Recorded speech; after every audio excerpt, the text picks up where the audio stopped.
Here we've got a couple of pictures that exercise poor old Taffy. It's quite right in saying that this image here is the first one to have been taken out of the pair, and clearly I marked them for you so there's no mistaking that one was the second one taken.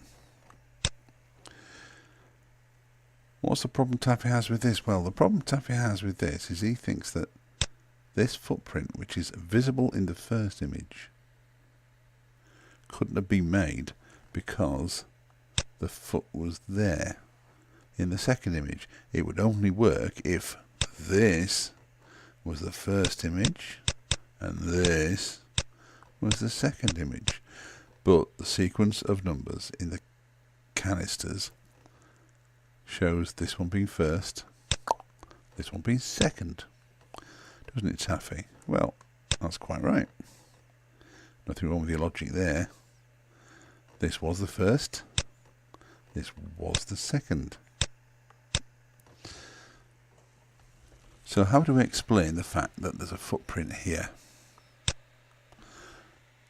when the foot was there? Well, first thing to note is that there are 3 whole minutes between the two photographs being taken. So this one, when this one was taken, 3 minutes later this one was taken. So there's a fair amount of time between that image being taken and that image being taken. So it's very unlikely that the astronaut was stood still on the moon's surface. In fact, if you can see over on the right here and around here, there's a fair amount of prints there, and you can see that the astronaut's foot is on this rock here. It's better visible in the second image. So what Taffy clearly seems to have forgotten about is I can put my foot backwards as well as forwards. We can perambulate. So this image on the right is the first, foot on there, astronaut moves his foot back and he ends up in this position here for the second image. This isn't a mystery, Taffy. Not a mystery at all. The other thing to note, because Taffy's not very good at perspective, is to note that the image taken second, look at this rock here, it's this rock here. So the photographer has moved from a position in this sort of direction over to being in this direction, so well over there, so off on the image. So there is something like 45 degrees of difference between the two positions of taking these images. So there are in fact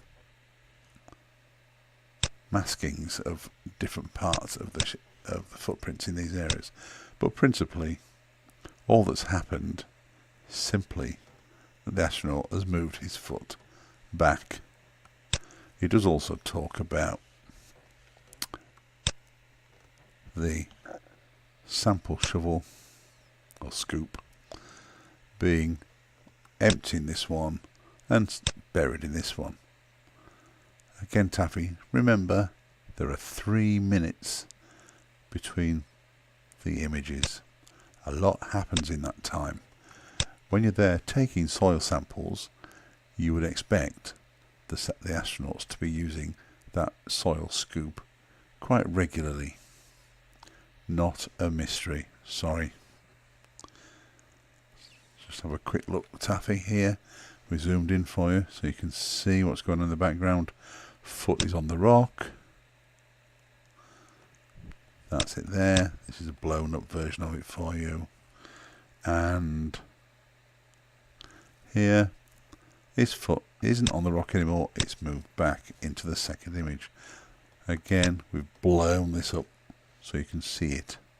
I hope that helps you. Not a mystery. Sorry, Taffy. There they are, both back together, just so we can emphasise The main issue here is that the astronaut's moved his foot, and Taffy thinks that's mysterious. And there are 3 minutes between these two images. Not surprising that there's been a fair bit of movement in there. Now, this is the face on the moon that Taffy thinks looks like a pig. I still can't see it. I can see, if I look at the one on the left, I can see a couple of eyes and a set of lips here. So that's why I think it looks like a human face. That's what I see. I don't know where the pig comes from, but well, I accept that Taffy thinks it's a pig, which is fine. What I've done here is I've taken a position on the corner of that eye on the right as we look at it, and on the left edge of the mouth as we look at it. In both images I've taken the same point and drawn in a line. Now this line in Photoshop is a ruled line, and I can check what angle that is at here and what angle I would have to rotate it by to make this line vertical. So this one would have to rotate through 31.48 degrees and this one 37.48 degrees.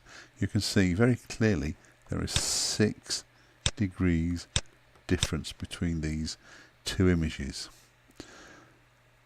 That's because as the astronaut has stood and panned the image around, he's taken photograph that way, that way, that way, that way, that way.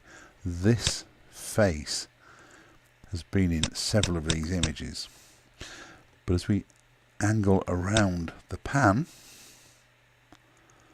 the angle that we view the face at changes. So you can see that there is nothing sinister here either. This may look like a face. It isn't a face, it's a couple of clumps of rocks. And the explanation behind what's happening is very simple. You can see the pan is different, therefore this and this is not a whistleblower clue. It's just a natural occurrence.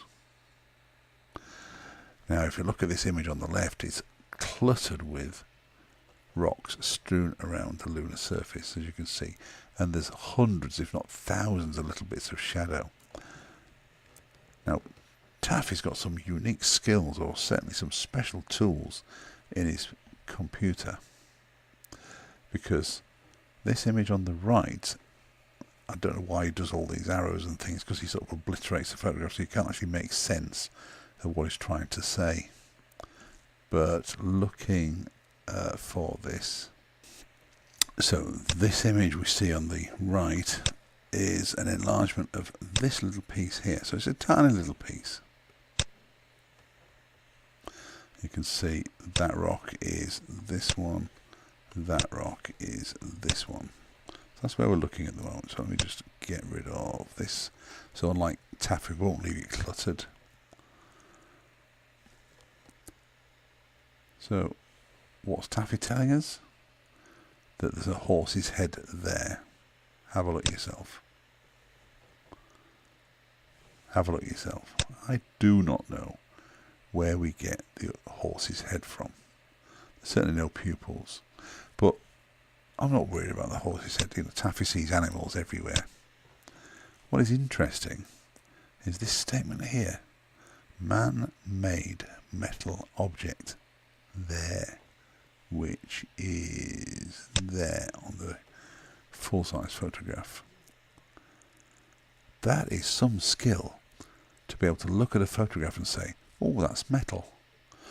Perhaps he's got computer tools that we don't have that can tell you, oh, what you're looking at there, Taffy, is a bit of metal.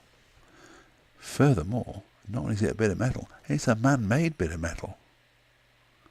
An amazing tool or an amazing skill, or perhaps it's come to Taffy in one of his dreams. He does have quite a few dreams that give him the answers to the Earth's mysteries. Now, this one Taffy worries about the leg here. He thinks that looks like a Long John Silver's wooden leg. It does look a little bit like that. But the thing to bear in mind here is that we are on a sloping surface and it slopes from left up to the right. Maybe not as steep as that, but it's sloping, and you can tell it's sloping. If you look at the gnomon here, this is gimbaled, so it always takes on a true vertical position, and the camera looks like it's been aligned and taken a vertical image, and you can see from the way the ground is that there is a slope up that way. And furthermore, the gnomon here looks like it was placed by an astronaut stood here. You can see the footprints. Now look, there's the level of the footprints, there's the level of the base of the gnomon. Significant height difference here, isn't there, Taffy? This is a slope. In fact, it's a slope here, and you can see the way the shadow undulates there, and undulates there. All that's happening here is that the perspective is changing with the uneven ground surface, making this look simply like there's a narrow shadow. But sorry, Taffy, all it is a slopy ground. Here is a photograph that exercises Taffy. He thinks that we've got a couple of things going on in this image that shouldn't really be happening in an image. First thing is, he believes that this shadow here from this rock is Dino the dinosaur out of the Flintstones. I haven't got a clue where he gets that. It just looks like a shadow, I think. Sorry, Taffy. The other thing he talks about is this shadow here of the astronaut. Goes up there, round here. Taffy does strange things when he gets images like this. He brightens it up. So if I go to introduce a brightness control, and we'll push the brightness as far as Photoshop allows us to.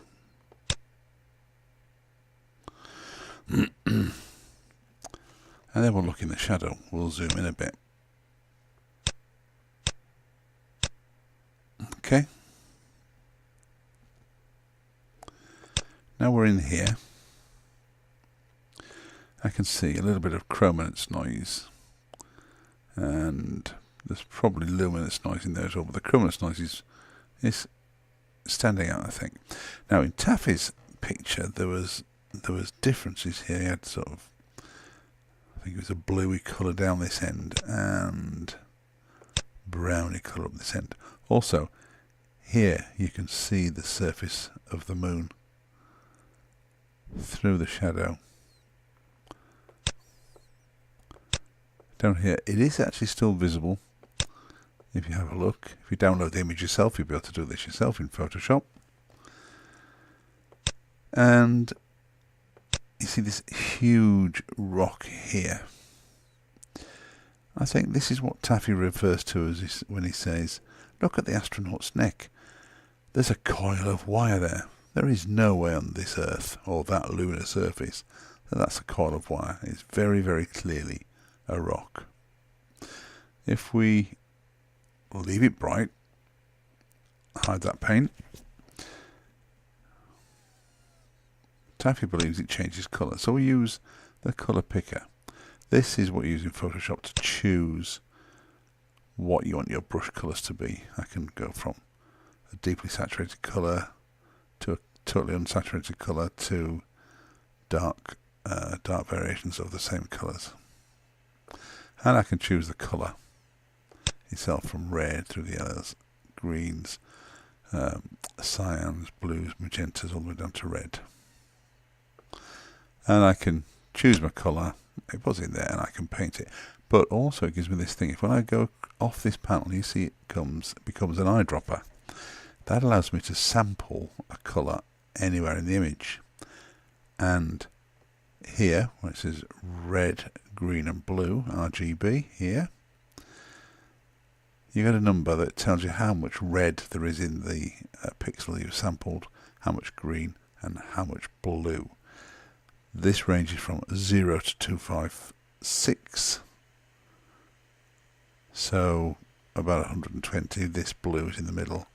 Red's about the same. So in the greys, if I click in that area, oh, I'm on a different layer than I should be. I'm on the brightness layer that we've had before. Oh, well, let me do it. Cancel. Back to the background layer, which is this one. And then we'll put that back up again. Apologies for that.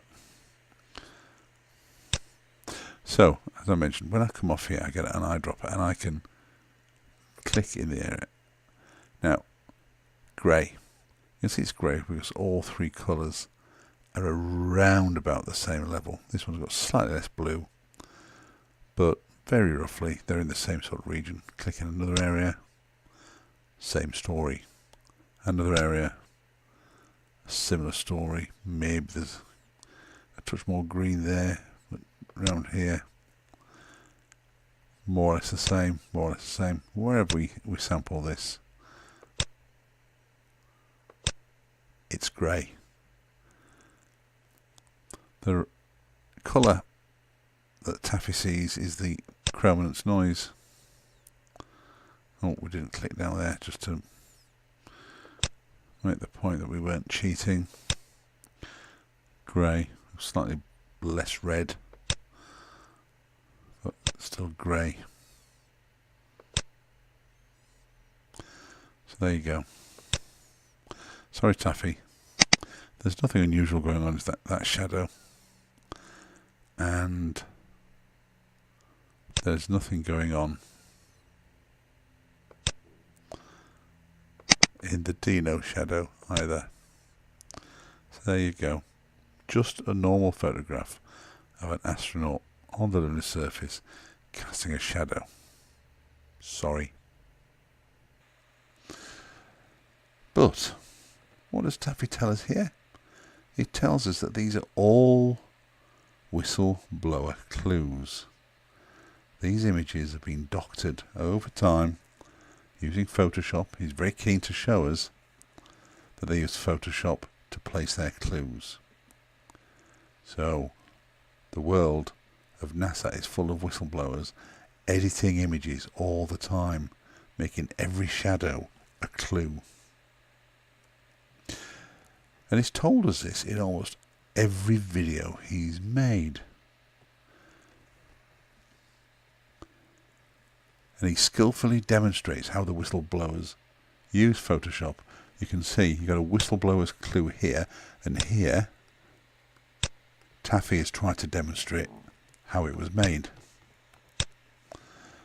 I can't tell the two apart, Taffy. You've done a really good job there. But again, on this image, there is a rock here, and there is a shadow. He is not showing you the image where the rock is clearly visible. There are other images where the rock isn't there, but you just have to look where the rock has come from. This is next to an excavation. They're digging down into the ground. They're taking things out of the ground so they can do some lower level soil sampling. So if you look at the image that Taffy doesn't show you, there are footprints next to this rock here, and you can see it's been placed there by the astronauts. It's not a mystery, Taffy. But shock and horror. Taffy's gone back on everything he's ever said. Here an exchange between Cornelius Crew, who asked, Taffy, you've never answered the question of how so many of the photos you claim have been altered by whistleblowers were actually published in the 60s and 70s. Why do you refuse to answer that? Then what does Taffy tell us here? Get it right, idiot. No photos have been altered by whistleblowers at all. No photos have been altered by whistleblowers at all.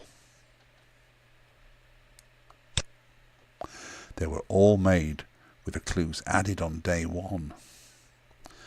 Now, I don't know about the rest of you. That's the first time I've heard this. So, basically, no whistleblowers. So what's he been whittering on about for the last few years? Cornelius then responds to that. You're the one banging on about photoshopping. How did the whistleblowers use Photoshop in 1969? Because that must be the case. If they were all altered on day one, they must have done it in 1969. Taffy also goes on about them photoshopping in an air compressor. These didn't exist before 1990. Certainly weren't in existence in the form that Taffy shows in 1969. So how did they get into the images in 1969? It's just complete bollocks, isn't it, Taffy? So, after over 100 videos where Taffy has been telling us, look out for the whistleblower's clues that only I, the brilliant expat Taffy, can see. He shows us they've all been photoshopped, and now he tells us Photoshop had nothing to do with it. What a plonker. Get it right, idiot. No photos have been altered by whistleblowers at all. At all.